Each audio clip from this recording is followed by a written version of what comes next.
Kalau teman-teman menemukan huruf hijaiyah apapun, ketika dia berharokat baris atas, bunyi vokalnya tetap menjadi vokal A, tidak berubah menjadi bunyi vokal O, ya, tidak berubah menjadi bunyi vokal O seperti huruf so, ro, to, ho, bo, vo, o, kho dan ko, ya, maka ini adalah huruf yang tipis. Nah, gitu ya. Kalau berubah jadi O bukan vokal A lagi, ini adalah huruf yang tebal berarti. Oke. Nah, bisa dipahami ya.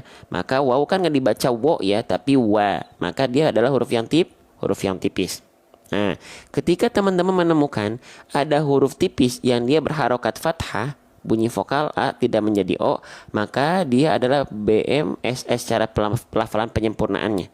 Ya, BM itu artinya buka mulut. Oke, SS itu artinya sambil senyum. Buka mulut untuk menyempurnakan kadar fathahnya, sambil senyum untuk menyempurnakan kadar tipis dari huruf tersebut. Jadi teman-teman telah menyempurnakan kadar tipis hurufnya, kadar harokatnya. Ya, nah, buka mulut sambil senyum. Jadi step pertama dalam melafalkan huruf waw, maju mulutnya dulu di sini mm. Yang kedua buka mulut sambil senyum. Oke, ini kita contohkan.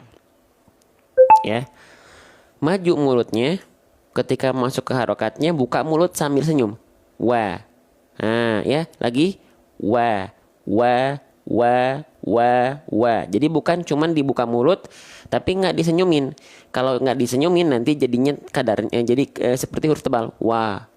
Nah, nggak, tapi wa ditarik biar bunyi vokal A-nya itu tipis dia. Waalaikumsalam warahmatullahi wabarakatuh. Faham ya? Jadi cara melafalkan huruf waw itu maju mulutnya, menyempurnakan harokat fathahnya dengan kadar tipisnya, buka mulutnya sambil senyum. Nah, silakan teman-teman foto dulu nih. Kalau ada yang penting-penting, silakan teman-teman foto, nggak perlu ragu, nggak perlu izin dulu. Ya, mau difoto, di screenshot, mau di screen record juga boleh, silakan. Ya. Waalaikumsalam warahmatullahi wabarakatuh. Sip, kita lanjutkan kembali.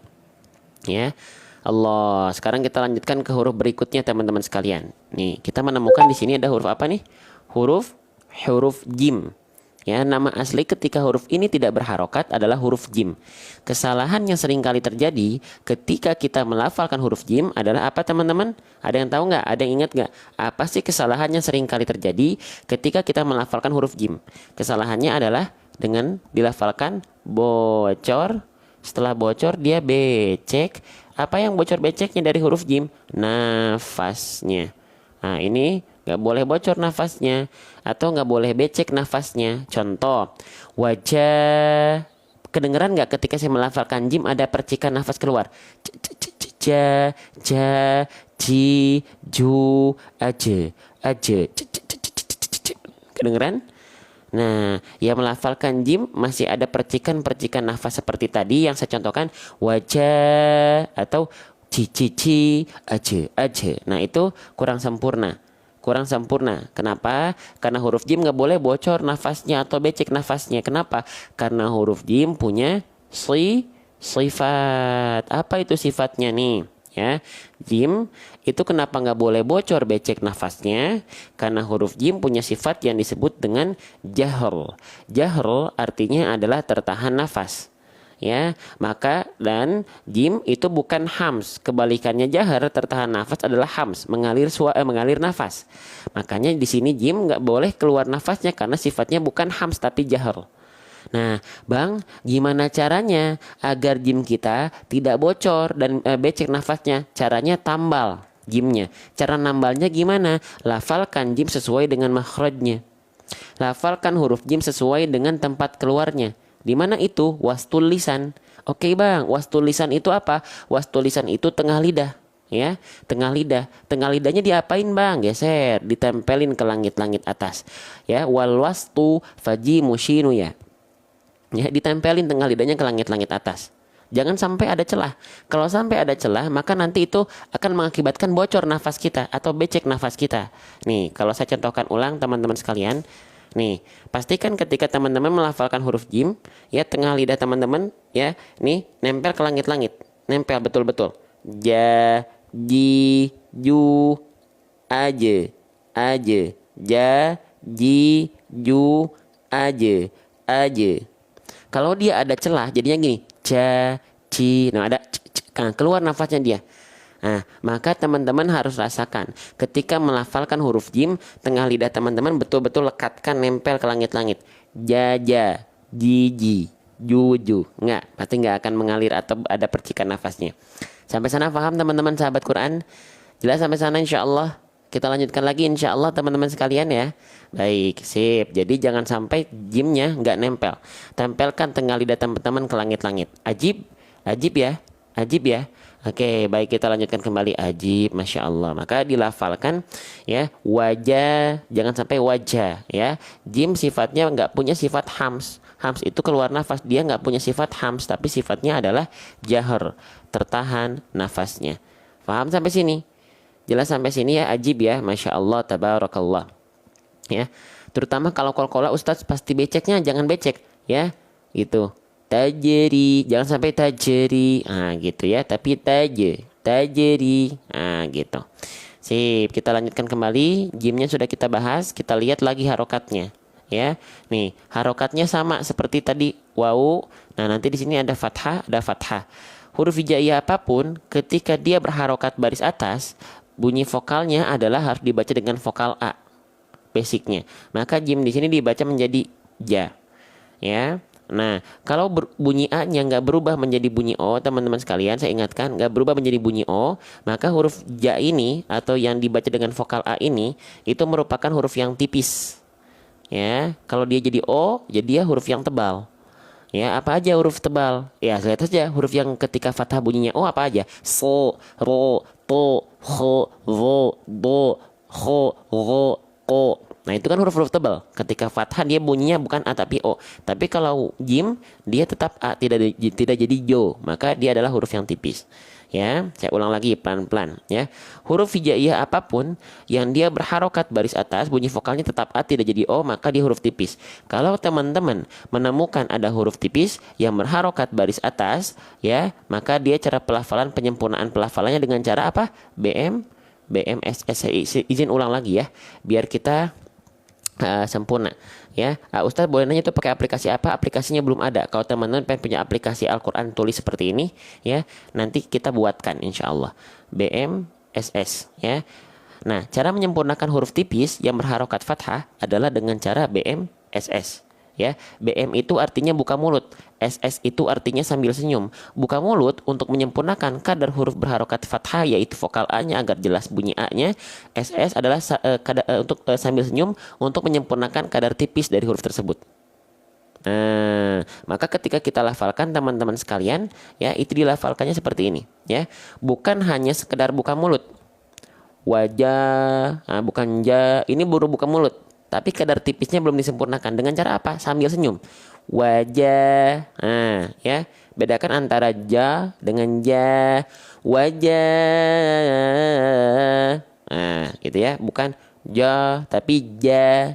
Ja. Bukan ja, tapi ja. Senyumin. Biar apa? Biar kadar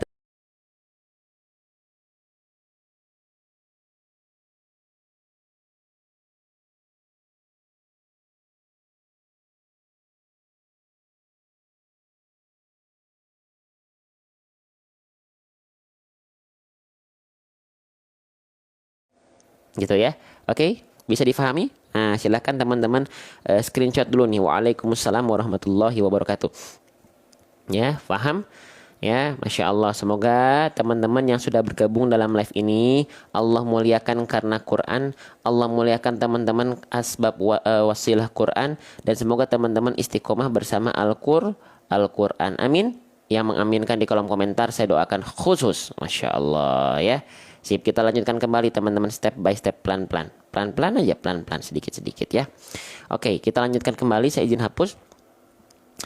Waja'a. Nah, sekarang kita bertemu dengan huruf ain. Hayo, siapa di antara teman-teman yang melafalkan huruf ain masih kesulitan? Ya, yang harusnya kita baca waja'a. Banyak yang melafalkan jadi waja'a. Jujur, siapa di antara teman-teman yang melafalkan ain masih seperti waja'a, bukan waja'a? Nah ya, baik, kita izin bahas. Huruf ain seringkali tertukar paling sering dengan huruf hamzah. teman-teman ya. Nah, seringkali tertukar dengan huruf hamzah. Kok kenapa ain ini sering tertukar dengan huruf hamzah? Karena pada abjad alfabet hamzah itu dilafalkan senatural kita melafalkan a i u. Oke, makanya gampang karena kita udah terbiasa melafalkan huruf ini. A i u alfabet itu hamzah. Nah, gitu ya. Tapi kalau ain, kenapa lebih sulit? Karena di abjad alfabet nggak ada pelafalan yang seperti ain. Gitu ya. Itu yang pertama. Lalu secara kaidahnya kenapa ain sering tertukarnya dengan hamzah? Nah, ini kalau tertukar huruf ini kesalahan besar teman-teman sekalian, bukan main nih. Ya, karena kalau teman-teman menukar ain jadi hamzah berarti kalau tertukar huruf teman-teman maka juga merubah struktur kata dalam kalimat waja'alna. Dan kalau tertukar struktur katanya berubah maka makna ayat yang akan tergadaikan. Ya, saya izin ulang untuk ilustrasinya. Dalam kosakata bahasa Indonesia ada kosakata kamus. Misalnya ada kalimat saya bawa kamus pakai huruf u, tiba-tiba kita tertukar kamus u-nya tertukar dengan i, kamis. Yang asalnya artinya saya bawa kamus jadi berubah saya bawa kamis. Apa artinya? Berubah maknanya. Ya ada yang dari Sulawesi Tenggara, selamat bergabung. Tuh ya, jadi ini penting. Teman-teman nggak boleh tertukar antara ain dengan hamzah. Oke, sekarang alasannya kenapa ain kita seringkali tertukar dengan hamzah. Nah gitu ya. Oke, nih kita kenalan sama ainnya dulu. Biar kita tahu, oh kenapa ain sering tertukar dengan hamzah. Alasannya teman-teman jadi tahu. Oke, kenalan sama ain. Kita ta'arufan sama ain. Perhatikan, ain dilafalkan dari yang namanya wastul halqi makhrajnya. Ya, kita tidak akan terlepas dari makhraj ya. Selalu harus bahas makhrajnya. Ain dilafalkan dari yang namanya wastul halqi. Oke? Nah, wastul halqi itu apa? Wastul halqi itu adalah tengah tenggorokan. Ya, thumma liwaslihi fa'ainun ha'u. Ain dilafalkan dari tengah tenggorokan. Oke. Nah, yang ini nih, area yang berwarna ungu. Area yang berwarna ungu ini, tepatnya kalau bahasa medisnya, tepatnya pada bagian katup epiglotis. Wajib, masya Allah ya. Au na'budu ba, ya. Na'budu i'dilu. Nah, itu ain. Bisa diperhatikan, bisa dilafalkan ya, tepat dari bagian tengah tenggorokan kita. Ya, nah banyak orang melafalkan ain itu tidak dilafalkan tepat dari bagian wastul halqi alias tengah tenggorokan. Nah, banyak orang melafalkan ain terlalu melorot ke bawah. Kalau terlalu melorot merosot ke bawah, keluar dari sini yang kita sebut dengan pangkal tenggorokan, maka itu adalah rumahnya huruf hamzah. Tsumma li aqsal halqi hamzun ha'u. Hamzah dilafalkan dari pangkal tenggorokan. Bunyinya ya seperti a i u saja pada umumnya. A i u ba gitu. A i u ba. Tuh. A i u ba. Nah, gitu ya. Oke. Nah, maka lihat perbandingan sedikit saja ya antara ain dengan hamzah tertukar hurufnya jauh. Siapa yang baru tahu? Hah, iya bang, ternyata beda sedikit kita melafalkan huruf yang keluar adalah huruf yang lain ya. Iya. Siapa yang baru tahu? Nah, ini pentingnya kita melafalkan mau belajar makhraj tidak dilewat. Ya, gitu. Oke? Ya, ain tengah tenggorokan a. Hamzah pangkal tenggorokan a. Ya, nih kalau saya contohkan berarti seperti ini teman-teman sekalian. Nih, berarti nih perhatikan. Hamzah itu dari pangkal kita. Nih, hamzah dari pangkal tenggorokan. Ini saya sampai berdiri ini berarti sudah serius ini ya. Nih, hamzah keluar dari pangkal tenggorokan a. Naik sedikit ke sini, ke sini. Ini ain a. Pastikan ain dilafalkan tepat dari bagian tengah tenggorokan kita. Ya, gitu. Salah sedikit makhraj yang keluar, huruf yang keluar bisa berbeda dan akhirnya merusak makna ayat yang kita baca. Ya, waalaikumsalam Ibu Ur ya, masya Allah.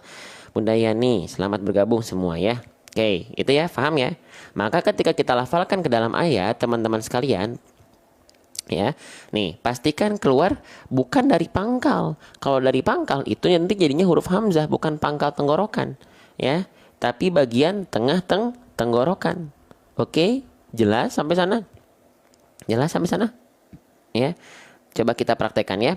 Waja'a. Tuh, tepat di bagian tengah tenggorokan teman-teman. Waja'a. Waja'a. Bukan waja'a. Ya. Oke. Bisa difahami sedikit-sedikit ya, biar ngaji kita bukan hanya sekedar lancar saja. Yang kita kejar bukan hanya lancar, karena Allah Subhanahu wa taala memerintahkan kita baca Al-Qur'an dengan lancar dulu enggak? Enggak. Baca Al-Qur'an dengan tartil dulu, ya. Oke. Tartil dulu perintahnya. Lancar tapi enggak tartil berarti ada bagian perintah Allah yang kita tidak tunaikan. Nah, ya. Gitu, lanjut. Waja'a. Oke, sekarang kita akan coba jelaskan rahasia huruf ain atau bagian pendetailan huruf ain yang banyak orang nggak tahu. Boleh saya jelaskan sedikit? Boleh saya jelaskan sedikit? Ya, huruf ain nih ada rahasia dari huruf ain yang banyak orang belum tahu. Teman-teman sekalian, perhatikan. Buat teman-teman yang sudah tahu, teman-teman pura-pura nggak tahu ya. Oke, perhatikan. Ini huruf ain kita sudah ketahui dia keluar dari bagian tengah tenggorokan. Ya, saya izin zoom out. Nah, ain sudah kita ketahui dia dilafalkan keluar dari bagian tengah tenggorokan kita, tepatnya pada area yang berwarna biru ini. Na'budu. Nah, sekarang ya, gitu. Ustadz, Afwan suaranya kok rada beda ya, karena saya pakai mic. Kalau kemarin mic-nya ternyata ketika dipakai nggak nyala. Ya, kalau begini saya nggak perlu teriak-teriak, sehingga nggak terlalu nyaring, sehingga saya nggak cepet-cepet capek. Ya, tapi suaranya jelas nggak? Nah, kalau kemarin kan saya harus teriak-teriak, nyaring, capek jadinya. Kalau ini saya nggak perlu teriak-teriak banyak-banyak. Ya, tapi jelas nggak walaupun nggak teriak-teriak. Ya, oke, kita lanjutkan kembali. Nah, jadi ain dilafalkan dari bagian tengah tenggorokan kita. Ya, nah ain keluar dari bagian tengah tenggorokan kita pada bagian katup epiglotis. Nah, oke, banyak orang kalau kita pengen detailin huruf ain, yang harusnya ain nih, perhatikan jalur keluar suaranya. Ain dilafalkan kan dari bagian tengah tenggorokan, harusnya ain keluar dari tengah tenggorokan, jalurnya ke area yang berwarna biru nih. Jalurnya ke sini. Dari tengah tenggorokan, lewat rongga tenggorokan, lewat rongga mulut, keluar dari mulut semuanya a i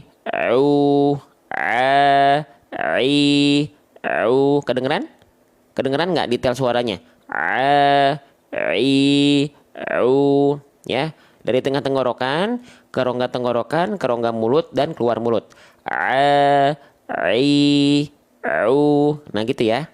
Oke, kedengeran. Nah, sekarang banyak orang melafalkan huruf ain dari tengah tenggorokan itu bukan sepenuhnya keluar dari rongga mulut, tapi dari tengah tenggorokan dia keluar ke rongga hidung, ke jalur yang warna hitam. Nah, ke sini.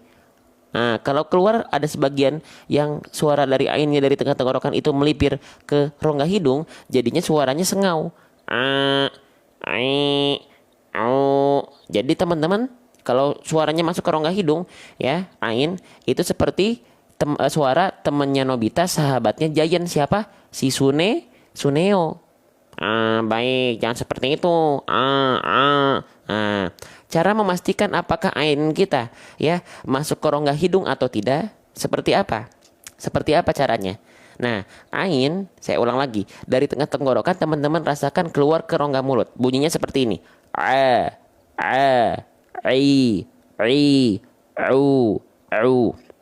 Kalau dia masuk ke rongga hidung, suaranya jadi kayak suara Suneo. Nah, cara ngeceknya apakah ain kita masih masuk ke hidung gimana? Panjangkan ainnya. Teman-teman boleh pilih, boleh ain berharokat fathah, boleh ain berharokat kasroh, boleh ain berharokat dhammah, panjangkan. Contohnya kita contoh ambil ain berharokat fathah. Panjangkan, ketika dipanjangkan buka tutup hidung teman-teman sekalian. Kalau suaranya berubah menjadi ua, maka ain teman-teman nggak sempurna. Kenapa? Karena suaranya berubah, berarti ada suara yang masuk ke rongga hidung. Ya, perhatikan baik-baik. Kedengeran nggak suaranya berubah? Alaihim. Nah, itu adalah ain yang kurang sempurna, karena ketika dibuka tutup hidung suara dia berubah. Ketika dibuka tutup hidung suara dia terpengaruh gitu ya. Harusnya ketika dia buka tutup hidung suaranya sama sekali tidak berpengaruh. Karena apa? Karena ain gak ada hubungannya dengan hidung. Contoh, tuh nggak berubah harusnya. Nah ini yang lebih tepat insya Allah karena ainnya nggak masuk suaranya ke rongga hidung. Bisa dipahami? Sedikit-sedikit ya gitu. Kalaulah masalah dunia kita ingin sempurna, kenapa masalah pelafalan Al-Quran kita nggak punya ikhtiar untuk menyempurnakannya? Sedangkan tempat tinggal kita paling abadi itu di akhirat. Ini masalah akhirat kita insya Allah. Ya, sip, paham ya? Tuh, jadi jangan sampai biarkan teman-teman melafalkan huruf ain ada bagian dari tengah tenggorokan itu masuk ke rongga hidung. Gitu. Ajib ya teman-teman, ajib. Masya Allah. Jadi di sini kita pelan-pelan, step by step ya. Kalau perlu kita pembahasannya satu ayat pendek itu 2 hari deh. Gitu. Kenapa? Karena kita menyempurnakan pelafalan yang paling baik di hadapan Allah. Bukan paling benar, paling baik menurut apa kapasitas kita sesuai dengan yang sudah kita pelajari dari guru-guru kita. Gitu ya. Waja'alna. Nah, ya, sip. Kita lanjutkan. Ya. Ain di sini sudah kita pelajari ainnya seperti apa. Sekarang kita lihat harokatnya. Harokatnya dia berharokat baris atas. Saya ingatkan lagi, huruf hijaiyah apapun yang di atasnya ada baris atas disebut dengan harokat fathah, maka dia dibaca basicnya harus dibaca dengan kadar panjang. Dibaca dengan vokal A. Betul ya? Dibaca dengan vokal A ya. Maka ainnya kita baca menjadi a gitu ya. A gitu. Oke, nah ketika teman-teman menemukan huruf hijaiyah apapun yang dia berharokat fathah dan vokalnya tetap dibaca dengan vokal A, tidak berubah menjadi vokal O. Saya ulang lagi ini ya, karena ini untuk menyempurnakan penguatan pemahaman kita insya Allah atas izin Allah. Nah, perhatikan, ketika teman-teman menemukan huruf hijaiyah apapun yang dia berharokat fathah dan bunyinya tetap menjadi A, sesuai dengan dasar basicnya tidak berubah menjadi O, maka huruf tersebut yang dibaca dengan vokal A tidak berubah jadi O, maka dia adalah huruf yang tipis ya. Kalau dia berubah menjadi O, maka dia adalah huruf yang tebal. Contohnya apa aja? So, ho, ro, to, wo, bo, to, bo, apalagi so ya, ko, ro gitu ya. Nah itu huruf-huruf tebal tuh ketika dibaca fathah tapi jadi O. Kalau ini kan tetap A, ain nggak dibaca o kan, tapi maka dia adalah huruf yang tipis. Oke, nah ketika teman-teman menemukan ada huruf yang tipis dan dia berharokat fathah vokal A, maka penyempurnaan pelafalannya dengan cara BM, BM artinya buka mulut, SS artinya sambil senyum. Buka mulut untuk menyempurnakan kadar fathahnya biar sempurna itmamul harokatnya ya, kesempurnaan harokatnya. SS itu sambil senyum untuk menyempurnakan kadar tipis dari huruf tersebut. Nah, gitu ya. Gitu. Oke. Bang, kenapa sih harokat ini? Ya kan ada fathah, ada dhammah, ada kasroh. Kenapa sih harokat itu harus kita sempurnakan pelafalannya? Kenapa sih harus disempurnain harokat? Ada yang tahu nggak? Kenapa harus dibuka mulutnya betul-betul sih? Kenapa harus disempurnakan harokatnya sih, bunyi a i u-nya? Kenapa? Karena agar artikulasi kita jelas dan dalam kaidah tajwid itu ada yang disebut dengan kaidah itmamul harokat. Nah, itmamul harokat ini artinya adalah kesempurnaan harokat. Kesempurnaan harokat ini akan memperjelas kejelasan kita dalam ngaji atau artikulasi kita. Biar ngaji kita tidak seperti orang yang sedang bergumam. Nih, saya contohkan ya. Kalau teman-teman tidak menyempurnakan pelafalan harokat teman-teman, maka ngaji teman-teman nanti condong akan seperti ini. Bismillahirrahmanirrahim. Alhamdulillahirabbil alamin. Arrahmanirrahim. Maliki yaumiddin. Enak ya, tapi nggak jelas harokatnya nggak sempurna karena kayak seperti berkumur-kumur. Harusnya jelas. Bismillahirrahmanirrahim. Alhamdulillahirabbil alamin. Jelas a i u-nya. Kalau nggak disempurnakan harokatnya jadinya alhasil seperti tadi ya. Bismillahirrahmanirrahim. Alhamdulillahirabbil alamin. Ya, kalau bahasa Sunda betul ngosom ya, bergumam. Jadi nggak jelas ngajinya gitu. Apakah kesalahan besar? Bukan, tapi ketidaksempurnaan. Gitulah. Bisa difahami? Bisa diikuti? Nah, gitu ya, teman-teman sekalian ya. Sip. Kita lanjutkan kembali ya. Waja'a, waja'a, waja'a. Maka dibuka mulutnya sambil senyum ya. Maka ketika dilafalkan seperti ini. Ya. Rasakan dari tengah tenggorokan seperti tadi, jangan masuk ke rongga hidung suaranya. Sekarang sempurnakan bunyi A-nya. Bukan hanya buka mulut, tapi sambil senyum. Bedakan dengan nah gitu. Saya sering dengar imam suka nggak jelas kalimatnya, mungkin kurang tersempurnakan itmamul harokatnya beliau, gitu teman-teman ya. Oke, sip ya, sip. Paham sampai sini? Masya Allah. Saya doakan teman-teman tanpa saya pinta, ternyata yang tap-tap layar udah 55.000 kali. Teman-teman yang sudah berinvestasi akhirat dengan tap-tap layar di sini, semoga Allah kasih pahala jariah. Di pojok kanan bawah ada sudah, ternyata udah 200 kali yang share. Semoga jadi aset investasi akhirat buat teman-teman ya, dapat pahala jariah. Lanjut. Bismillah. Waja'alna. Nah, sekarang kita lanjutkan ke bagian huruf berikutnya. Teman-teman, ini huruf apa? Ini namanya adalah huruf lam. Ya, huruf lam. Kesalahan yang sering kali terjadi, ya teman-teman sekalian perhatikan. Saya pengen nanya dulu deh, teman-teman, apakah lam hijaiyah dengan L alfabet mereka sama? Jujur. Selama ini teman-teman menyerupakan antara lam dengan L alfabet nggak? Lam hijaiyah dengan L alfabet teman-teman selama ini melafalkannya serupa atau nggak? Jujur. Nggak boleh ada dusta di antara kita. Cielah, dusta di antara kita, ya. Jujur, tapi teman-teman selama ini melafalkan huruf lam itu diserupakan dengan huruf L atau tidak? Kalau sudah tidak, berarti teman-teman sudah Masya Allah, ajib. Ya, nih, yang masih menyerupakan antara huruf lam dengan huruf L itu kurang sempurna. Ya, kenapa? Gitu ya, kenapa? Nih, kita langsung praktekkan. Kenapa huruf lam dengan huruf L alfabet mereka tidak betul-betul serupa? Sip, nih, kita contohkan. Ya, teman-teman sekalian, kenapa huruf lam dengan huruf L itu tidak betul-betul serupa? Karena kalau kita melafalkan huruf L, dominan di antara kita, mayoritas di antara kita melafalkan L itu seperti ini. Perhatikan huruf L-nya dulu ya, L alfabet. Al. Kelihatan yang disentuhkan hanya ujung akhir lidah kita saja. Iya nggak? Cobain lagi, perhatikan. Al. Kelihatan? Al. Tuh. Ujung lidahnya doang, ya. Sedangkan huruf lam tak boleh dilafalkan hanya ujung akhir lidahnya saja. Huruf lam seperti apa? Huruf lam seperti ini. Al, la. Kalau L, al. Bisa dipahami? Bisa ditangkap nggak? Ketangkap nggak maksud saya? Ya, gitu. Oke. Jelas ya, sip. Jadi jangan sampai betul-betul teman-teman menyerupakan antara huruf lam dengan L. Kalau L dilafalkan dengan kalau huruf lam dilafalkan dengan L bunyinya seperti ini. Waja'al. Enggak, tapi waja'al.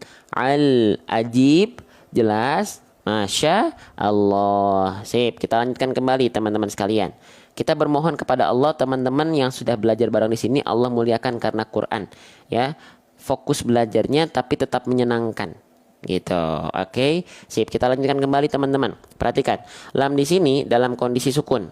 Kalau di kita di Indonesia sering disebut dengan tanda mati, gitu ya. Nah, maka karena dia tanda mati atau sukun, maka nggak dibaca dengan vokal a i u. Jadi bukan waja'ala, bukan waja'ali, bukan waja'alu, tapi disukunkan, dimatikan, waja'al saja, al aja bunyinya, nggak ada a i u-nya, al aja. Maka di sini dilafalkan waja'al, gitu ya. Faham? Waja'al, gitu.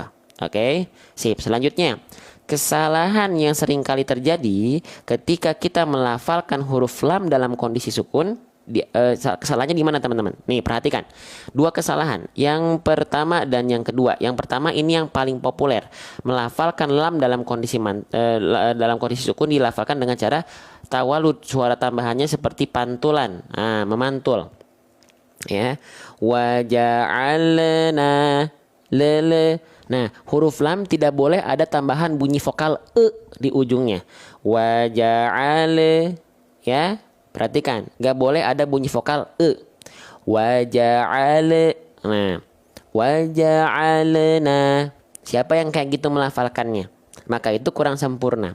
Kenapa? Kenapa kok bisa lam sukun kita yang dia nggak punya sifat kol-kolah memantul, kok jadi mantul-mantul sih? Gitu ya. Karena alasannya apa? Perhatikan. Lidah kita keburu turun duluan, teman-teman. Waja'al. Nah, lidah kita makhraj lamnya keburu turun duluan, sedangkan huruf berikutnya belum kita lafalkan.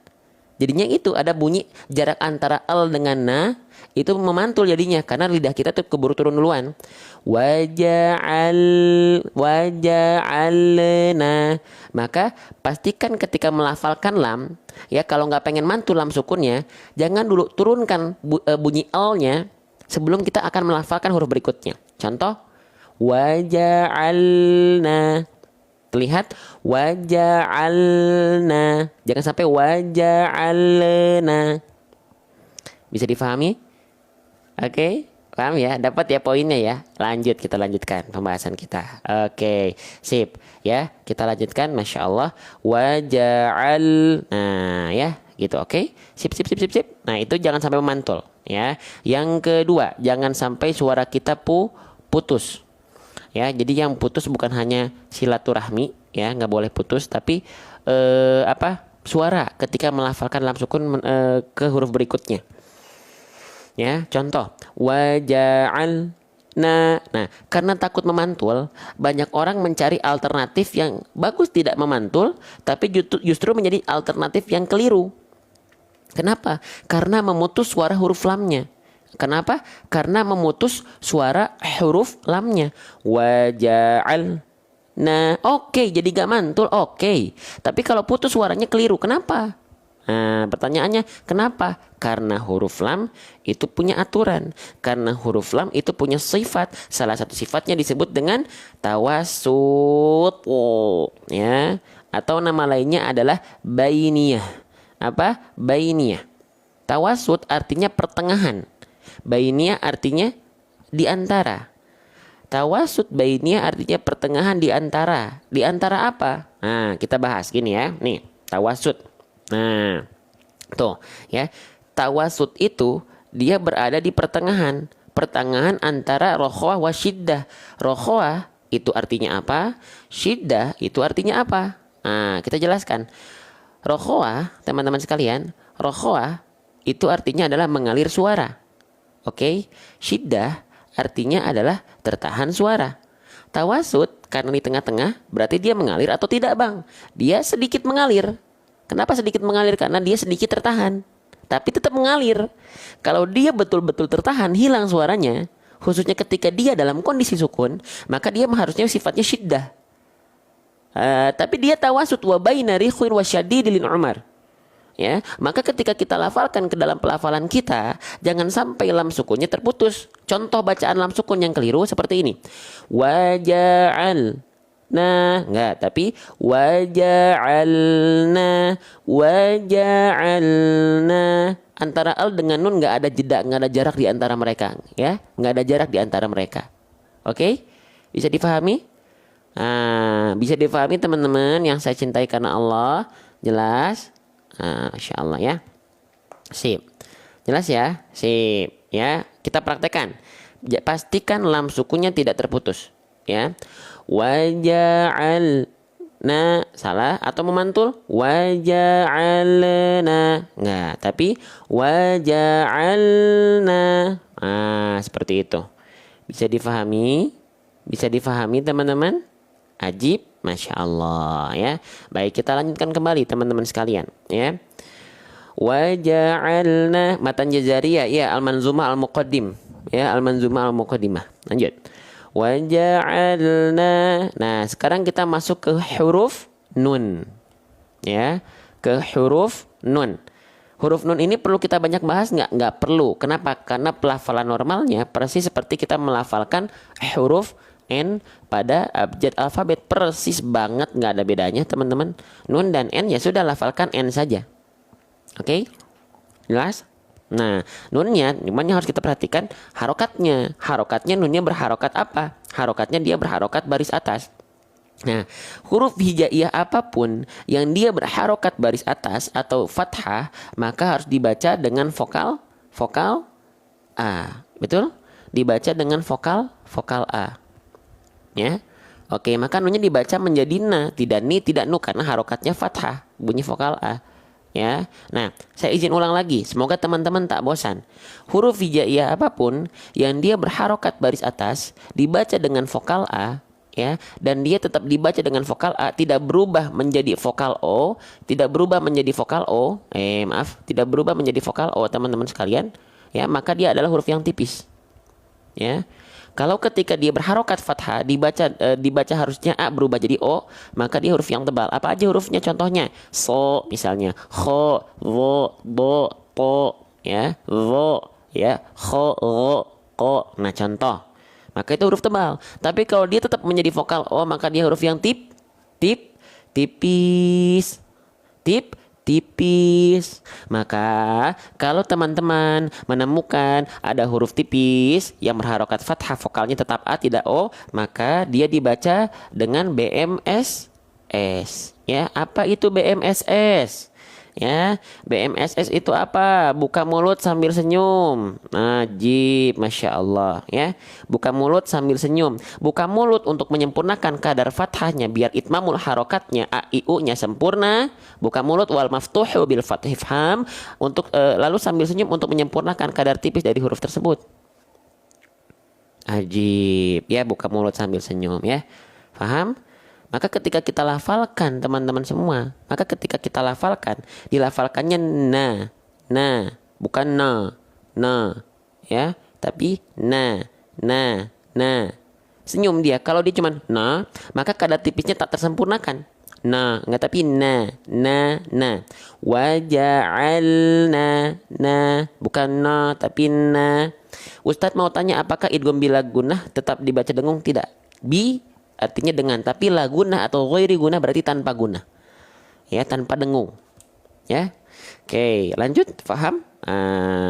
Nih foto dulu, ya, foto dulu, step by step, sedikit teman-teman sekalian, gitu. Tempatnya keluar huruf nun, lafalkan seperti huruf n, saya nggak jelaskan, ya, gitu.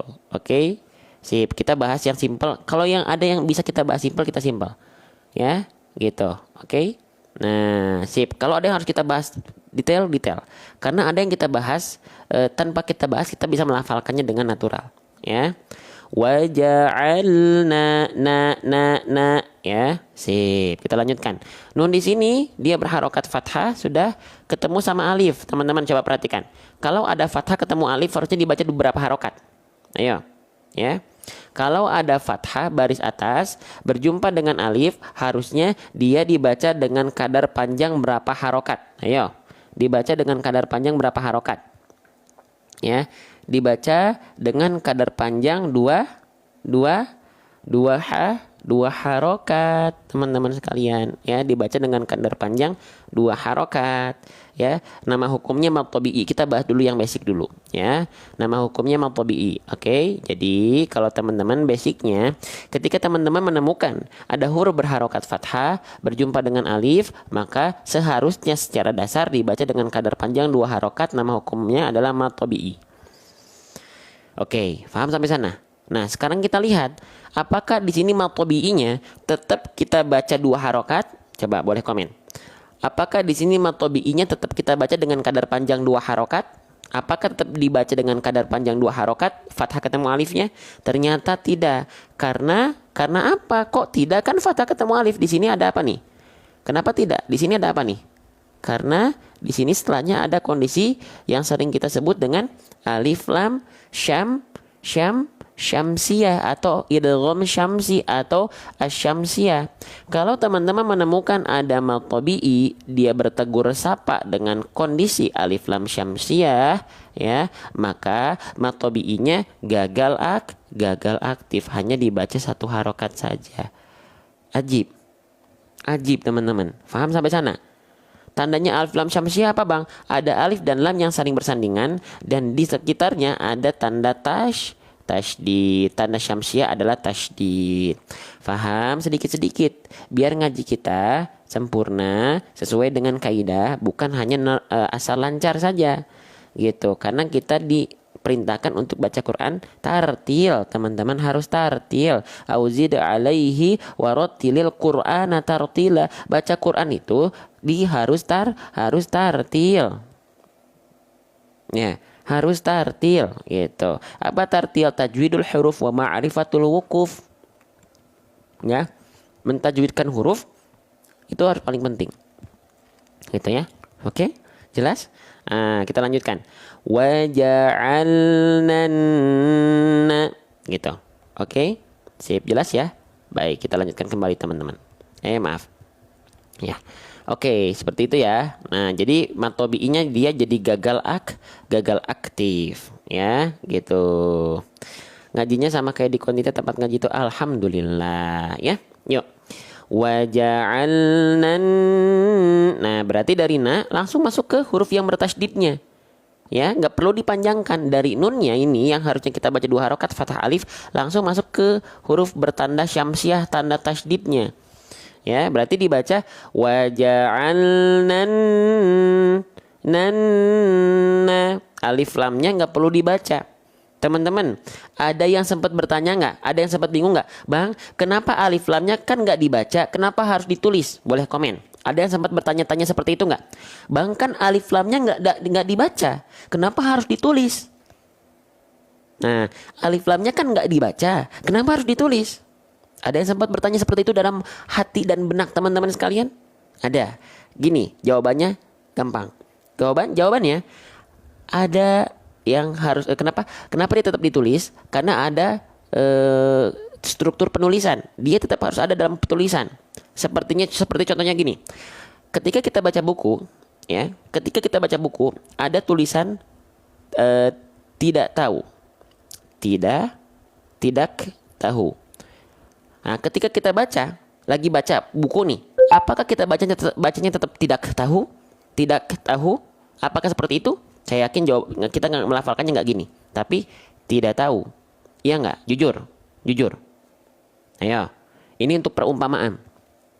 Ya, iya nggak? Dalam tulisan misalnya novel, tidak tahu, tapi kita bacanya tidak tahu. Faham? Yang atas kaidah penulisan, yang bawah adalah pelafalan kita. Pun sama dengan ini. Dalam kaidah penulisan ada, tapi dalam pelafalan mereka tidak ada. Faham? Ya, jelas ya, jelas insya Allah ya. Oke, baik, kita lanjutkan kembali. Jelas ya insya Allah ya. Baik, masya Allah ya. Biar teman-teman juga jadi insya Allah atas izin Allah ada tambahan wawasan gitu ya. Gitu. Oke, kita lanjutkan. Masih semangat? Boleh teman-teman yang belum tap layar. Ya, tuh udah 100.000. Di pojok kanan bawah tanda panah sudah berapa kali share tuh. Itu yang lagi nanam investasi akhirat. Terima kasih banyak ya. Jadi bukan hanya dapat keilmuan. Lanjut, bismillah. Waja'alnanna. Nah, sekarang kita lihat ya teman-teman ya. Di sini nunnya, perhatikan nunnya ini adalah huruf nun ya. Nunnya dia di atasnya ada tanda gambar burung terbalik, tanda tasydid. Oke. Kalau ada nun bertasydid atau misalnya dalam kondisi lain mim bertasydid, ada hukum tajwid apa di sana? Ada ahkamut tajwid apa di sana? Yang tahu boleh komen, ramaikan kolom komentar sekarang juga, gak pakai nanti, gak pakai tapi. Ayo. Nah, nama hukumnya adalah gunnah ya. Ada yang basicnya gunnah. Nama basic hukumnya adalah gunnah. Ya, ada yang bilang gunnah musyaddadah, ada yang bilang wajibul gunnah, ada yang bilang gunnah asliyah, ada yang bilang tajibul gunnah, ada, ya, ada yang bilang gunnah akmal, ada, gitu, ya, ada. Tapi basicnya dia adalah gunnah, faham? Gunnah itu apa sih teman-teman? Nah, kita fahami dulu secara kaidahnya. Gunnah itu apa? Gunnah itu artinya dengung. Gunnah itu artinya adalah dengung. Berarti ketika melafalkan nun dan mim itu dengung. Taunya dia indikasi dengung gimana? Ada 2 indikator. Yang pertama, suara dengung itu pasti dia suaranya masuk ke dalam al-khayshum atau rongga hidung. Oke? Nah, yang kedua suaranya akan menghasilkan suara yang sengau. Oke? Sengau. Ya. Cara membuktikannya seperti apa teman-teman sekalian? Ya, cara membuktikannya seperti apa? Cara membuktikannya seperti ini. Ya, perhatikan. Nih, panjangkan bunyi an-nya, ya. Panjangkan bunyi an-nya. An gitu ya. An ya, atau lalu buka tutup hidung. Kalau suaranya berubah atau bahkan hilang, maka itu adalah gunnah. Kenapa? Tandanya suaranya masuk hidung. Ya, contoh. In, hilang suaranya, itu dia gunnah. Atau misalnya surah An-Naba, ya, ayat pertama, hilang suaranya, itulah gunnah. Faham? Jelas? Itu arti esensi gunnah itu. Ya, jelas ya? Masya Allah, saya baru tahu gitu misalnya. Alhamdulillah. Kita bareng-bareng belajar di sini step by step, gitu loh. Ya, gitu. Kita bukan hanya ingin menuntaskan ayat ini cepat selesai pembahasannya, enggak, pelan-pelan aja. Kita ini ngebahas waja'alnan, ini sudah berapa menit? Sudah sudah hampir sejam. Baru waja'alnan saja. Ya, gitu. Oke, kalau hidungnya kecil nggak apa-apa, mau hidungnya kecil, ya, mau besar, mau mancung, mau pesek, mau kurang mancung gitu ya nggak masalah. Ya, Masya Allah. Oke, lanjut ya, paham ya. Nah, sekarang ini baru kita bahas di kelas free kita kemarin di grup ya, di grup jamaah kita. Ada yang harus ditahan, tapi bukan perasaan. Wajib. Ada yang harus ditahan, tapi bukan perasaan. Apa itu? Hukum tajwid yang ada dengung, hukum tajwid yang ada gunnah, ya, gitu. Jadi ada yang harus ditahan lah, tapi bukan perasaan. Ya, jangan suudzon dulu. Ini ngebahas apa? Ngebahas gunnah. Ya, harus ditahan 2 harokat, teman-teman. Ya. Nah, salah satu kesalahan umum para pembaca Al-Quran, ya, salah satu kesalahan umum para pembaca Al-Quran adalah tergesa-gesa dalam gunnah. Hukum tajwid yang ada gunnahnya apa aja, teman-teman, selain nun bertasydid? Hukum tajwid yang ada gunnahnya apa aja? Ada ikhfa hakiki, itu ada dengungnya. Ada iqlab, ada dengungnya. Ya, apalagi idgham bi gunnah, ada dengungnya. Nah, hukum tajwid yang terdapat zat dengung atau zat gunnah, maka dia harus ditahan sekadar 2 harokat. 2 harokatnya harus jelas juga nih. Ya, 2 harokatnya 2 harokat apa dulu nih? 2 harokatnya 2 harokat kadar gunnah. Ya, gitu. Jangan sampai dilafalkan 2 harokat tapi 2 harokat kadar mad. Ya, hukum tajwid mad tobi'i kan 2 harokat juga, tapi kadar 2 harokatnya beda. Ada untuk 2 harokat kadar mad, ada 2 harokat untuk kadar gunnah. Ya, bedanya apa nih? Gini. Perhatikan, saya contohkan saja ya. Nih, kalau kita pakai hukum tajwid gunnah yang ada dengung, yang harusnya kita tahan dengan 2 harokat kadar gunnah, tapi kita pakai 2 harokat kadar mad, jadinya kecepatan. Perhatikan. Waja'alnanna. Perhatikan nunnya. Perhatikan pada saat menahan an-nya. Waja'alnanna. Tuh, itu 2 harokat. Ditahan kan? Tapi kecepatan. Kenapa? Karena yang kita pakai yang ini, jadinya kecepatan. Harusnya yang ini 2 harokat gunnah. Contoh, bedanya apa? Kalau 2 harokat kadar gunnah seperti ini. Waja'alnanna. Ajib ya. Waja'alnanna. Itu 2 harokat kadar gunnah. Kalau 2 harokat kadar mad, waja'alnanna. Lebih lama yang mana? Lebih lama 2 harokat kadar gunnah atau lebih lama 2 harokat kadar mad? Ayo coba. Lebih lama mana, teman-teman sekalian? Ya, gitu. Oke. Ya, gitu.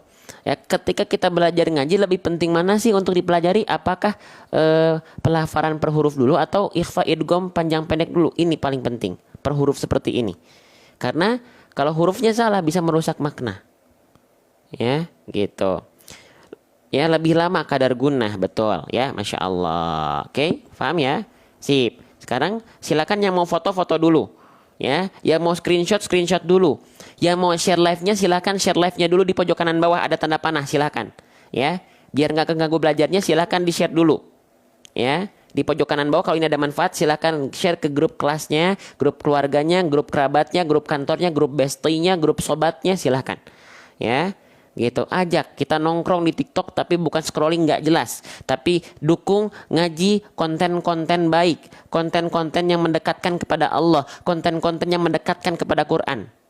Ya, sip, kita lanjutkan kembali. Sudah di share. Barakallahu fikum. Allahu akbar, Allahu akbar, Allahu akbar, Allahu akbar. Kita lanjutkan. Bismillah. Waja'alnanna. Tuh, ditahan dia 2 harokat. Waja'alnanna. Bang, bukankah nun itu tasydid itu guna itu ditahan 3 harokat, Bang? Iya, 3 harokat itu harokat ketiganya pindah. Ditahannya mah 2 harokat. Waja'alnanna. Nah, harokat ketiga dia pindah. Kalau tiga harokat ya, itu jadinya kepanjangan. Waja'alnanna. Nah, tapi ada 3 harokat silahkan boleh. Kalau guru-guru teman-teman mengajarkannya 3 harokat, silahkan ikuti guru-guru teman-teman sekalian.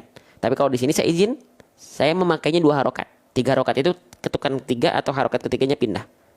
Oke, paham? Gitu ya. Coba kita lanjutkan lagi. Teman-teman yang baru belajar ini merasa terbantu atau malah pusing? Mohon maaf ya. Gitu kalau misalnya penjelasan saya tidak membuat teman-teman semakin faham. Tapi teman-teman faham itu bukan karena penjelasan saya, tapi karena Allah. Ya, gitu. Lanjut. Waja'alnanna. Gitu. Sangat terbantu dan baru tahu, alhamdulillah ya. Jadi teman-teman, kalau ada yang terbantu, alhamdulillah. Itu bukan karena metode saya, bukan karena pengajaran dari apa yang teman-teman dapatkan, tapi karena cinta Allah buat teman-teman. Allah kasih dimanapun Allah mudah. Ya, jadi jangan lupa agungkan Allahnya di kolom komentar. Allah, Masya Allah, alhamdulillah, Allahu Akbar. Ya, kita sama-sama manusia lemah teman-teman. Ya, saya juga sama manusia lemah. Kalau enggak Allah kasih keberkahan di dalamnya, nggak mungkin kita mendapatkan kebaikan. Gitu. Kita sama-sama hanya mengendalikan apa yang kita bisa ikhtiarkan, apa proses. Kalau hasil itu Allah, ya. Gitu. Biar kita nggak ngerasa sombong teman-teman ya. Gitu. Makanya teman-teman nggak mengustadkan saya pun nggak apa-apa. Teman-teman panggil saya Mas, Kang, Dek, Akang, Abang juga boleh, Dek juga boleh, ya. Gitu. Karena saya tidak pernah menganggap teman-teman murid. Ya, sombong sekali siapa saya? Saya teman, partner, rekan belajarnya teman-teman semua. Ya, lanjut. Selanjutnya teman-teman, ini huruf apa ya? Ini huruf apa ya? Yang kayak tanda fi nih. Oh, ini huruf apa? Ini adalah huruf H. Haknya hak apa nih? Ayo, haknya adalah hak besar. Ya, oke, ini adalah hak besar. Kita sepakat ya. Kalau di Indonesia ada penyebutan hak besar dan hak kecil. Nah, ini adalah hak besar. Ya, ini adalah hak besar. Oke.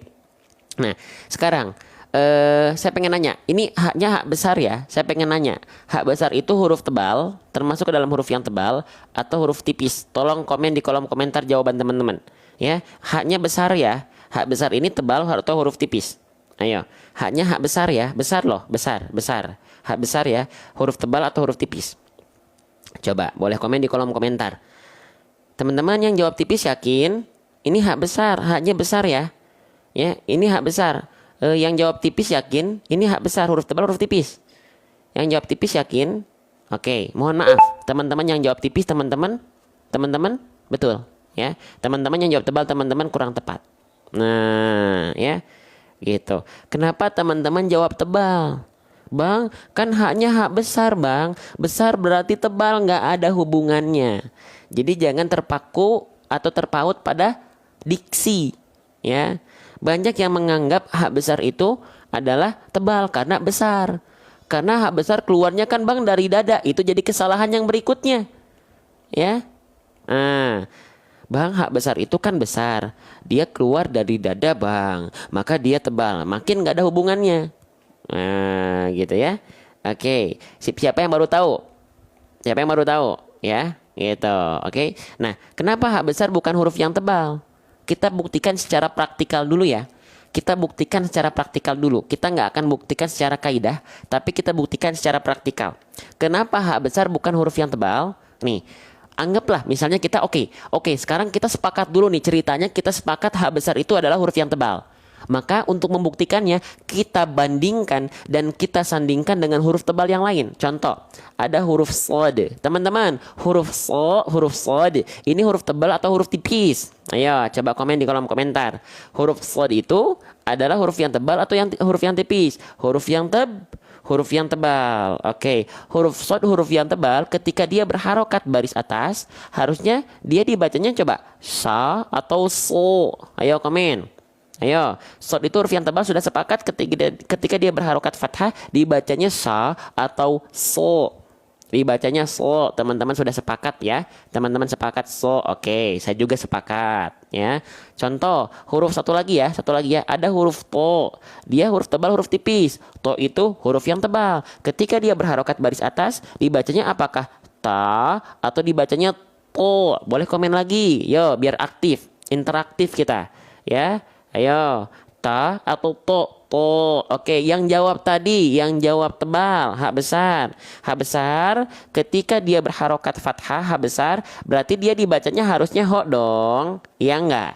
Kan tebal. Huruf-huruf tebal kan vokalnya seperti o ya. Siapa yang baru nge? Hak besar berarti ketika fathah dibacanya ho dong. Waja'alna naho gitu. Enggak ya? Faham sampai sini? Nah, faham sampai sini? Siapa yang baru ngomong? Oh iya ya, huruf tebal itu ketika fathah itu dia bunyi vokalnya seperti oh ya iya. Gitu ya. Masya Allah ya, siapa yang baru paham saya misalnya gitu. Iya ya baru ngeh gitu. Nah gitu ya, itu cara kita buktikan secara praktikal. Ya bunyi huruf-huruf yang tebal atau huruf yang sedang harus dibaca tebal itu ketika fathah bunyinya pasti seperti o. Nah kalau teman-teman bilang hak besar adalah huruf yang tebal, maka harusnya ketika fathah dia dibaca ho. Tapi kan enggak. Ya, oke, paham, sip, ya, oke ya, Masya Allah ya, Allahu Akbar, Allahu Akbar. Seru nggak sih belajar ngaji? Seru ya? Seru nggak sih belajar tajwid? Seru teman-teman, ya, seru Insya Allah, ya, sip. Kita lanjutkan kembali, ya. Nah, sekarang berarti secara kaidah, kalau tadi secara praktikal ya, prakteknya seperti itu. Sekarang secara kaidah, kenapa H besar disebut dengan huruf yang tipis, bukan tebal? Ya, karena H besar, perhatikan. Di mana ya pembahasannya nih? Perhatikan. Ya, karena H besar, kenapa disebut dengan huruf yang morokok atau tipis atau tarkik? Karena huruf H besar itu punya sifat yang disebut dengan istifal. Apa? Istifal. Apa itu istifal? Istifal itu adalah rendah pangkal lidah. Ya, rendah pangkal lidah atau tidak diangkat, terhampar pangkal lidah. Mana pangkal lidah nih bagian ini? Nih ya, perhatikan baik-baik ya. Ini saya izin contoh, saya izin gambarkan nih. Tuh, ya. Lihat tuh, ya. Nah, pangkal lidahnya dia nggak diangkat kan? Tuh, pangkal lidahnya dia nggak diangkat di bawah. Maka ini huruf tipis pasti. Makanya H besar huruf yang tipis karena pangkal lidahnya nggak naik.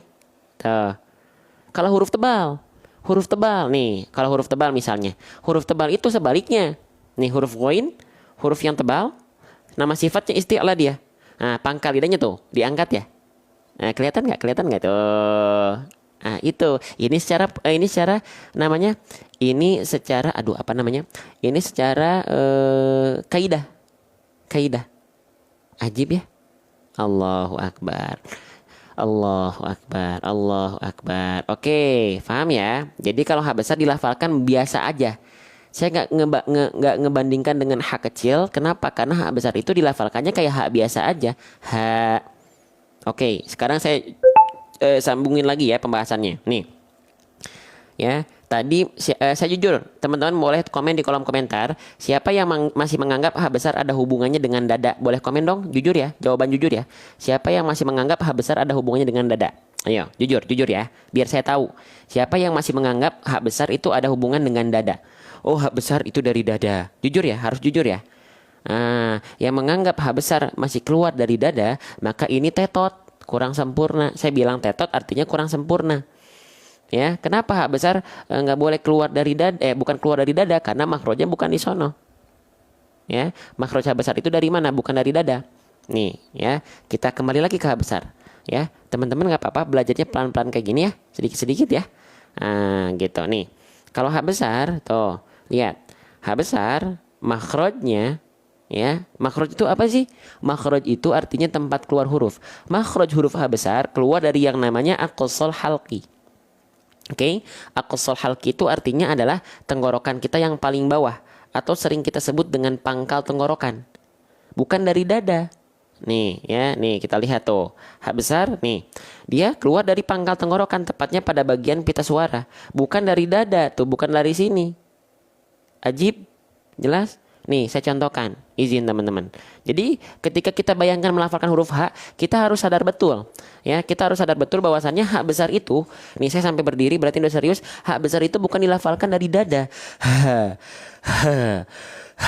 Enggak, cukup dari pangkat tenggorokan saja. H, H, H. Bedakan dengan H, H. Enggak. Ya, thumma li aqsal halqi hamzun ha'u ha ha ha. Tuh dari pangkal tenggorokan bukan dari dada. Ya, tapi kan Bang dadanya bergetar, ya nggak apa-apa. Dadanya bergetar tapi bukan berarti sumber suaranya dari dada. Gitu. Ya, sabar ya, pelan-pelan ya. Sip. Oke, paham sampai sini? Ajib ya, Masya Allah. Segala bentuk kebaikan dari Allah, ya, bukan karena saya. Allah sedang menutupi aib saya. Di saat yang sama, teman-teman merasakan ada manfaat, Allah sedang menutupi aib saya. Ya, tapi kalau teman-teman lihat jelek-jeleknya di sini, kurang-kurangnya di sini, nah itu saya. Gitu. Ya, bedanya dengan hak kecil dari tengah tenggorokan. Oke, kita bahas deh. Nih, saya langsung bahas deh. Apa bedanya dengan hak kecil? Oke, kita langsung bahas seperti ini aja ya. Nih, apa bedanya dengan hak kecil? Apa bedanya dengan hak kecil? Kalau hak besar kan dari pangkal tenggorokan. Nafasnya karakteristiknya biasa. Biasa kan? Tapi kalau hak kecil itu dilafalkan dari tengah tenggorokan. Naik sedikit bukan di pangkal tapi ke sini. Sret. Nah, di sini. Ya. Nah, karakteristik nafasnya karena keluar dari tengah tenggorokan akan menjadi berbisik. Contoh, ha. Itu hak kecil. Kalau hak besar, ha. Hak kecil, ah. Hak besar, ah. Beda atau beda? Nggak ada pilihan lain. Beda atau beda? Ya. Oke, gitu ya. Nah, sip. Kita lanjutkan ya. Bismillahirrahmanirrahim. Ya. Bismillah. Sip, saya izin hapus dulu ya. Yang ini sudah ya, clear ya. Clear ya. Nah, jangan lupa teman-teman, karena hak besar adalah huruf yang tipis. Nih, perhatikan baik-baik. Karena hak besar adalah huruf yang tipis, maka ketika dia berharokat fathah, ya dibaca dengan cara BMSS. Ya, buka mulut sambil senyum. Ingat, kalau teman-teman menemukan ada huruf tipis yang dia berharokat fathah, maka cara penyempurnaan pelafalannya dengan cara BMSS. Buka mulut sambil senyum. Buka mulut untuk menyempurnakan kadar harokat fathahnya, sambil senyum untuk menyempurnakan kadar tipis dari huruf tersebut. Maka ketika dilafalkan, saya izin bolak-balik. Ya, maka ketika dilafalkan, itu dilafalkannya ha, bukan ha. Nah, mulutnya buka mulutnya sambil senyum. Ha. Waja'alna ha, bukan ha. Ya, jangan ditebelin karena tipis. Oke, sip. Kita lanjutkan ya. Sip. Waja'alna naha. Tuh, oke. Masya Allah. Kita lanjutkan kembali teman-teman sekalian ya. Sip. Ya, bismillah. Nah, selanjutnya di sini haknya berharokat baris atas, teman-teman sekalian. Dia berjumpa dengan alif. Masya Allah. Bentar ya. Berjumpa dengan alif. Maka ini hukum tajwidnya apa? Hayo.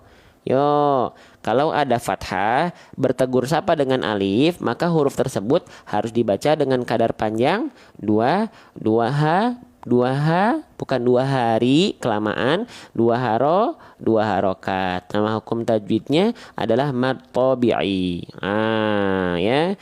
Mad tabi'i itu bukan hanya fathah ketemu alif ya, ada 2 kondisi lagi. Apa aja, Bang? Yuk, yang pertama kita sebutkan ada dhammah, yang kedua ada kasroh. Kalau dhammah pasangannya waw sukun, kalau kasroh pasangannya ya sukun.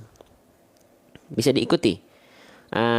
Ya bisa diikuti ya. Masya Allah, alhamdulillah ya. Sedikit-sedikit, step by step, pelan-pelan ya. Bisa difahami, bisa diikuti.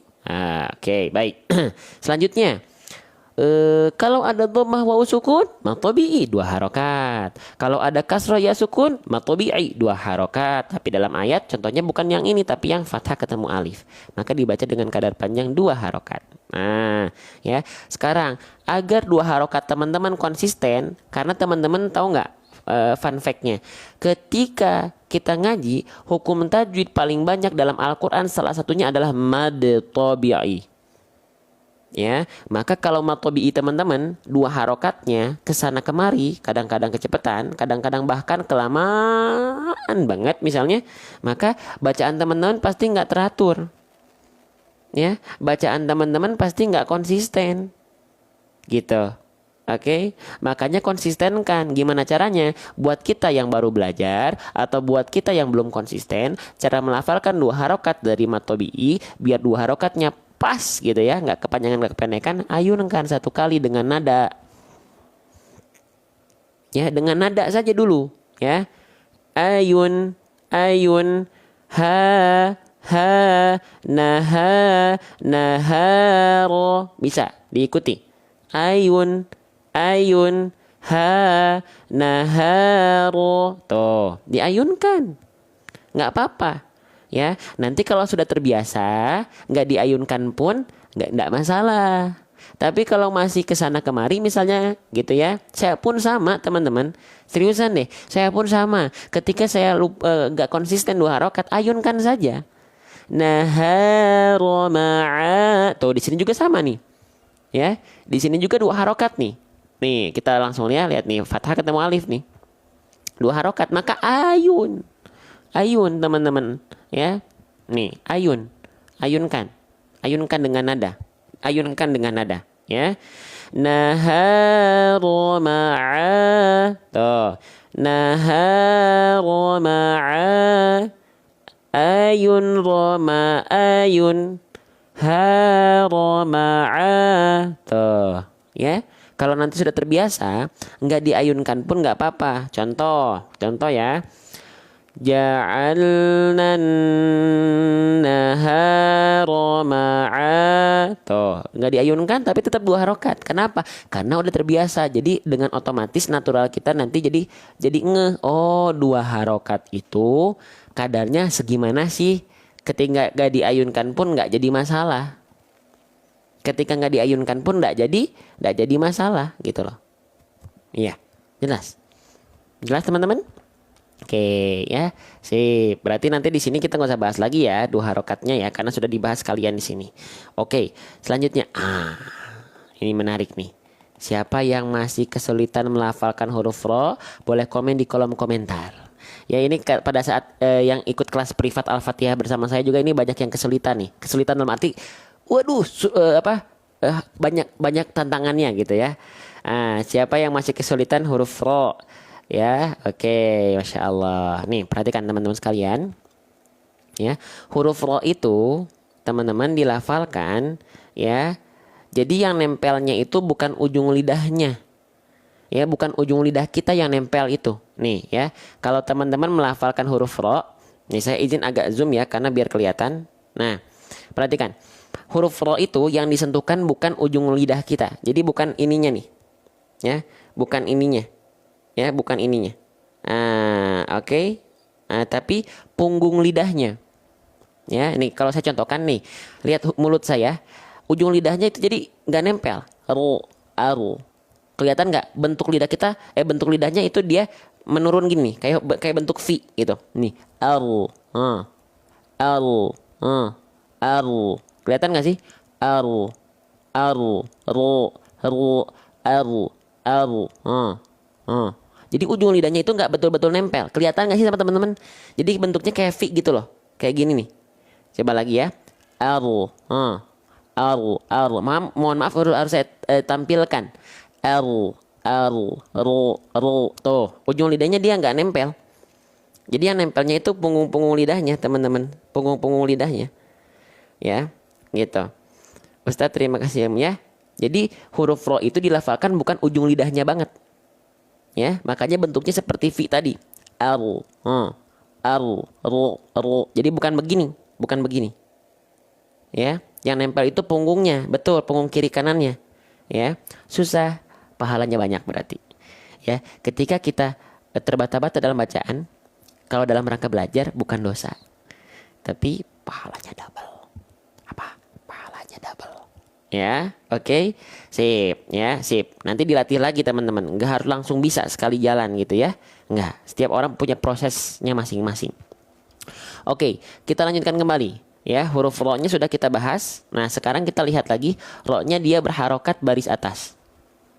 Nah, sebelum ke baris atas, kita akan bahas kesalahan yang sering kali terjadi ketika kita melafalkan huruf ro. Apa itu? Getarannya terlampau berlebihan ya, teman-teman sekalian. Oke, getarannya berlebihan ya, getarannya berlebihan. Jangan sampai berlebihan getarannya, teman-teman. Ya. Oke, jangan. Nah, terima kasih ya Ustazah, tuh dikasih apa mawar ya sama Ustazah Zikriyatul. Sehat selalu, berkah selalu, lancar semua ya Ustazah, barokah semua insyaallah ya. Baik, kita izin lanjut ya, Masya Allah. Nah, jadi jangan sampai getarannya berlebihan. Kenapa? Karena warro wabita kririn ju'il. Ro itu punya sifat namanya takrir. Nih, ro punya berbagai macam sifat. Salah satu sifat dari huruf ro adalah takrir. Nah, apa itu takrir? Takrir itu dia bergetar tetap lidahnya, tapi bergetarnya itu tetap dijaga, nggak berlebihan. Jadi getaran huruf ro itu nggak boleh ro, nggak ro, tidak, tapi ro. Dia sedikit tapi tetap getarannya ada, tegas, lugas dan jelas. Tidak seperti jadinya hilang. Ro nggak gitu juga. Ro, ro, ri, ru nggak gitu juga. Tapi ro, ri, ru, r. Tuh, tetap getarannya kuat, tegas, lugas, dan jelas. Tapi nggak berlebihan juga, tapi nggak hilang juga. Jadi jangan sampai berlebihan, tapi jangan sampai juga hilang, nggak juga. Ya, gitu. Oke. Nah, getarannya tidak berpotensi tsunami, betul. Getarannya tidak berpotensi tsunami ya, teman-teman sekalian ya. Ya, gitu. Jadi getarannya sedikit aja. Ya. Itu ada komen ada-ada aja ya, katanya getarannya tidak berpotensi tsunami gitu. Oke, emang BMKG. Insya Allah ya. Baik, kita lanjutkan kembali ya. Nah, jadi kita izin tulis, teman-teman yang nulis boleh ditulis ya. Nih, jadi getarannya nggak boleh terlampau banyak-banyak karena dia punya sifat yang disebut dengan warro wabita kririn ju'il. Tuh. Ya. Ro, ri, ru, ber, r. Tuh ya. Sip ya, sip, jelas. Nah, yang penting paham dulu konsepnya. Nanti kalau bisa atau tidak itu perlu riyadhah, perlu latihan. Saya pun sama. Gak ada yang tiba-tiba langsung bisa. Semuanya perlu berproses, bersabar, dan pahalanya banyak insya Allah buat kita. Ya, lanjut lagi teman-teman. Ro-nya sekarang kita lihat ro berharokat baris atas. Oke, teman-teman kita bahas basicnya dulu. Teman-teman, halo, masih ada? Ya. Kalau kita menemukan huruf hijaiyah apapun yang dia berharokat baris atas, basicnya dia dibaca dengan vokal A, dengan vokal I, atau dengan vokal U. Dibaca dengan vokal A, dengan vokal I, atau dengan vokal U. Yang basicnya dulu. Yang dasarnya dulu. Dibaca dengan vokal A, I, atau U. Dibaca dengan vokal A. Ya, oke. Maka harusnya ro ini dibacakan ra. Tapi kenapa dia berubah menjadi vokal O terdengarnya? Ayo, boleh komen. Asalnya A jadi O. Kenapa? Boleh komen, silakan.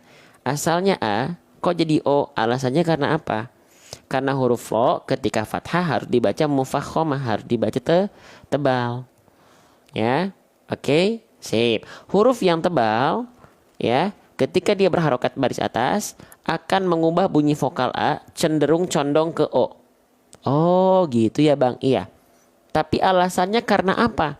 Ada apa dengan huruf tebal? Nah, gitu ya pertanyaannya. Ada apa dengan huruf tebal? Nah, huruf tebal memiliki sifat yang disebut dengan isti'la. Nah, yang udah jawab isti'la bagus ya, Masya Allah. Karena dia punya sifat yang disebut dengan isti'la. Oke? Nah, isti'la itu apa? Ya, isti'la itu apa? Kenapa sifat isti'la ini pada huruf tebal bisa mengubah bunyi vokal A terdengar menjadi O? Nah, oke, sip. Saya bahas ya. Sifat isti'la ini, teman-teman mohon izin ya. Nih, huruf ro dia bisa dibaca tipis atau tebal. Nah, ketika ro harus dibaca tebal, ketika ke dalam kondisi fathah ataupun dhamma, itu dia akan mengaktifkan sifat isti'la. Nah, isti'la itu pangkal lidah naik. Udah pada pintar, udah pada tahu. Berarti Masya Allah, tabarakallah. Pangkal lidah naik. Pangkal lidah naik. Nah, jadi ya, ketika kita melafalkan bunyi vokal O di sana, nggak ada hubungannya dengan bibir yang dimonyong-monyongkan atau dibulat-bulatkan. Contoh, ro. Nah, kalau teman-teman melafalkan bunyi vokal O, itu masih memonyongkan bibir macam tadi, ro, ataupun membulatkan bibir, ro, maka itu tidak sempurna. Karena apa? Karena bunyi vokal O bukan bergantung pada pangkal lidah diangkat. Bukan bergantung pada monyong bibirnya.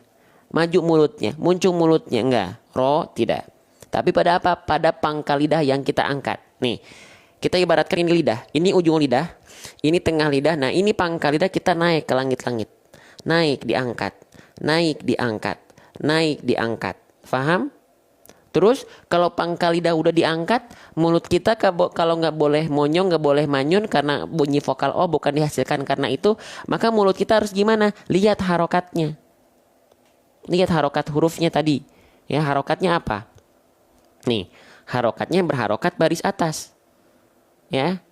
Nah, kalau ada huruf hijaiyah apapun yang berharokat baris atas, maka dibaca dengan cara apa? BM. Tapi BM-nya bukan BMSS, karena BMSS sambil senyum itu untuk huruf tipis, sedangkan ini huruf tebal, maka bukan BMSS tapi BMTS tanpa senyum.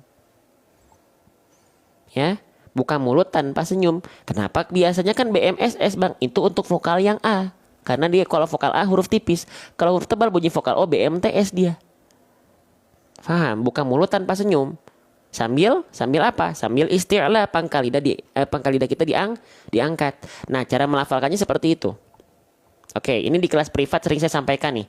Teman-teman ada yang udah ikut kelas privat saya dengan privat Al-Fatihah? Satu kelas 5 orang. Ya, siapa? Boleh komen saya yang udah. Ya, yang udah berjalan 1 pekan nih, baru mulai. Nah, maka ketika kita lafalkan, niat kita itu fathah itu apa? Niatnya adalah A. Ya, niatnya dibaca A. Karena fathah, gak boleh sengaja O. Huruf ro itu niat kita A. Huruf-huruf tebal itu niatnya A. Contoh, ra. Buka mulut tanpa senyum, lalu lafalkan, jangan pakai pangkal lidah dulu. Ra. Bukan ra, bukan senyum ya, tapi ra. Buka mulut tanpa senyum, ra. Nah, itu huruf ro. Tinggal disempurnakan dengan apa kalau pengen tebal? Angkat pangkal lidahnya. Ra menjadi ru. Nih, lihat ya, saya contohkan. Teman-teman, kalau gini saya pangkal lidah enggak diangkat, kalau gini pangkal lidah diangkat. Lihat bibir saya. Bibir saya berubah jadi monyong enggak? Perhatikan. Ra, ru, ra, ru. Bunyinya akan. Ketika pangkal lidah enggak diangkat, bunyinya pasti A, karena basic fathah itu A. Yang membuatnya O bukan karena kita niat mengokan, tapi niat kita A. Tapi pangkal lidah diangkat, sehingga itulah natural huruf ro kita. Terdengarnya akan seperti O. Ya, nih perhatikan, kita ulang. Ra, ru, ru. Bibirnya berubah nggak? Bibirnya monyong nggak? Ra, ru. Bibirnya sama nggak? Nggak jadi ra, ro. Jadi gitu nggak? Atau ra, ro. Nggak ya? Tapi ra, ro. Jadi bertumpunya pada pangkal lidah. Begitupun huruf-huruf tebal yang lain. Contoh, sa, su. Niatnya tetap sa. Tapi nggak senyum ya. Kalau senyum sa, jadinya huruf tipis nanti. Sa, su, ta, tu, za, wo. Tuh, semuanya karena impact pangkal lidah kita. Ya. Karena impact pangkal lidah kita. Oke. Ustadz, lidahnya ujung angkat gitu nggak apa-apa asal nggak nempel, nggak masalah. Paham? Susah ya? Susah itu kalau belum terlatih. Ya, Allah yang sudah menjanjikan belajar Quran itu mudah, asalkan kita ikhlas, nggak ngejar cepat. Kita biasanya ngejar cepat, jadinya kerasanya yang keluar itu kata susah. Tapi kalau kita yang penting istiqomah, ya, itu bukan susah tapi Masya Allah ya seru nih. Gitu teman-teman. Ya, gitu. Ya, nih. Coba penontonnya sudah mulai turun, sudah mulai pada kerja ya. Kayaknya udah mulai pada ke kantor. Masih semangat? Masih bisa kita lanjutkan? Masih siap kita lanjutkan? Ajib, lanjut. Sip ya. Semoga teman-teman yang masih tap-tap layar tuh hampir 200.000 dan share-nya sudah 700 kali di pojok kanan bawah. Semoga teman-teman menjadi apa yang teman-teman sudah support, Allah ganti dengan ganjaran pahala berkali-kali lipat lagi yang tiada tara untuk teman-teman. Tenang. Allah Maha melihat, malaikat mencatat segala bentuk support teman-teman. Tenang saja, nggak perlu khawatir ya. Gitu. Oke, kita lanjutkan kembali teman-teman sekalian. Ya. Gitu. وَجَعَلْنَا النَّهَارَ. Tuh. Jadi ini saya nggak sama sekali memonyongkan bibir, niatnya A. Tapi kenapa kali diangkat udah diniatkan A pun keluarnya akan seperti O. Naharu. Naharu. Tuh, gitu teman-teman. Sip. Kita lanjutkan kembali sedikit lagi ya. Saya izin lanjut ya ke yang ini Miu Ain sudah kita bahas ya di awal. Jadi saya izin lewat ya huruf mim ya. Mungkin saya lanjut ke huruf mim dan shin ya. Sebagai bentuk pembahasan terakhir kita karena jam 8 saya ada kelas privat ya. Gitu, kelas berbayar eksklusif intensif privat Al-Fatihah. Gitu. Jadi saya harus siap-siap dulu, belum nyuapin dede bayi, belum sarapan gitu ya. Jadi saya bentar lagi selesai. Ya, perhatikan baik-baik. Nah, huruf mim. Huruf mim dilafalkan, aduh sebentar ya. Nah, huruf mim dilafalkan seperti melafalkan huruf M. Nah, dilafalkan seperti melafalkan huruf M. Ya, gitu. Caranya ikut kelas privat nanti kita buka 2 bulan lagi karena sudah full. Angkatan pertama itu hanya 7 kelas langsung bersama saya. Nggak banyak-banyak, satu kelasnya 5 orang. Jadi hanya 35 santri. Ya, yang belajar langsung Al-Fatihah selama 2 bulan. Tapi memang itu berbayar dan intensif. Ya, gitu. Oke, selanjutnya huruf mim. Mim di sini dia berharokat baris atas. Mim dilafalkan persis seperti kita melafalkan huruf M. Persis. Jadi nggak akan saya banyak bahas. Persis, nggak ada bedanya. Oke. Nah, mim di sini dia berharokat baris atas. Nah, maka dibaca ma, buka mulut sambil senyum. Ya, gitu. Ya, cara ikut kelas privat nanti boleh ikuti, tunggu 2 bulan lagi. Teman-teman boleh ikut masuk grupnya dulu saja. Grup jamaah. Ya, karena nanti kelas informasi kemarin. Gitu. Ya. Oke, mim dia berharokat baris atas. Baca dengan vokal A. Ya. Nah, maka dia dibaca ma. Ya. Ketika teman-teman menemukan huruf hijaiyah apapun yang dia berharokat fathah dibaca dengan vokal A dan tetap menjadi vokal A, ya tidak berubah menjadi vokal O, ya. Seperti tadi huruf ro, maka dia adalah huruf yang tipis. Gitu. Ya, kalau jadi O seperti ro, dia berarti huruf yang harus dibaca dengan tebal. Gitu. Oke. Nah, maka di sini teman-teman perhatikan baik-baik ya. Dia adalah huruf yang tipis. Ketika teman-teman menemukan huruf tipis yang dia berharokat baris atas vokal A, maka dibacanya adalah dengan cara BM apa? BMSS kalau ini bukan BMTS. Kenapa? Karena huruf tipis. Buka mulut sambil senyum. Gitu. Ya. Oke, nanti yang mau ikut kelas, masuk grup, informasinya di akhir ya. Di akhir, oke? Di akhir ya. BMSS itu artinya adalah buka mulut. SS itu sambil senyum. Buka mulut untuk menyempurnakan vokal A-nya, sambil senyum untuk menyempurnakan kadar tipis dari huruf tersebut. Ya. Maka ketika kita lafalkan, teman-teman sekalian, dilafalkannya seperti ini. Ya. Nah, perhatikan.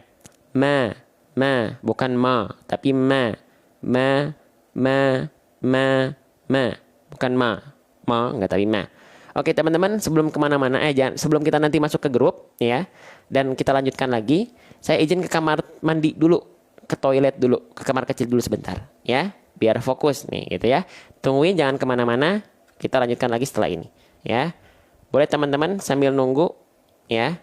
Gitu. Grup yang mana Ustadz? Grup yang sudah teman-teman masukin, yang sudah masuk ke grup jamaah. Saya izin ke kamar, ke toilet dulu ya.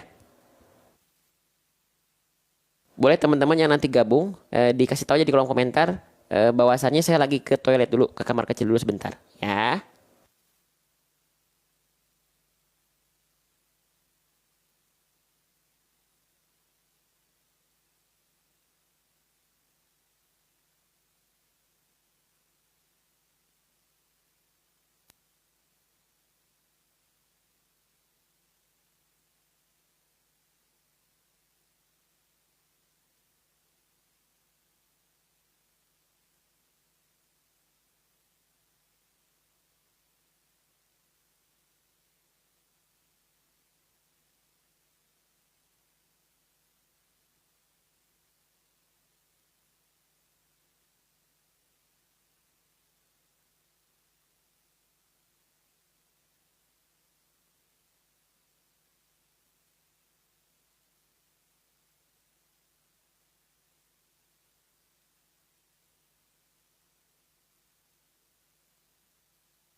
Oke, baik.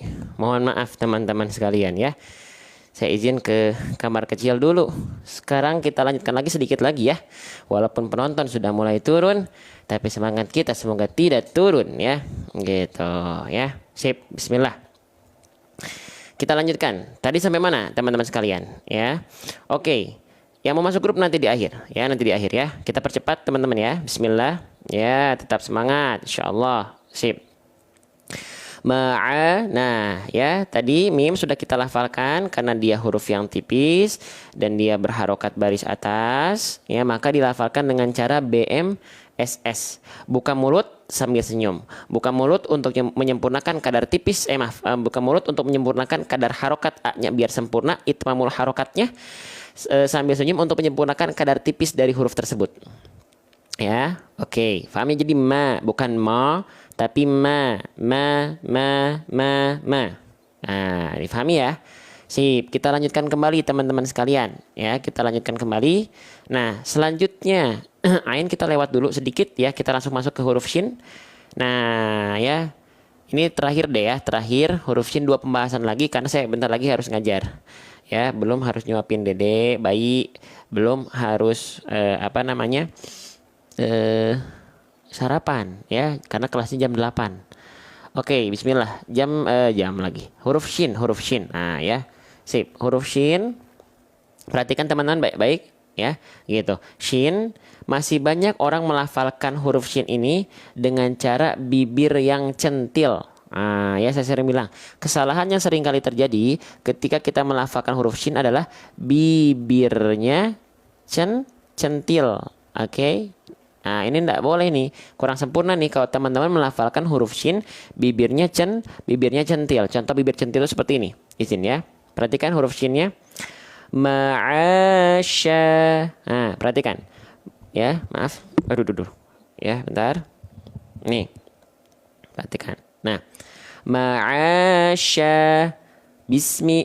A'udzu billahi minasy syaitani. Atau tadi ya,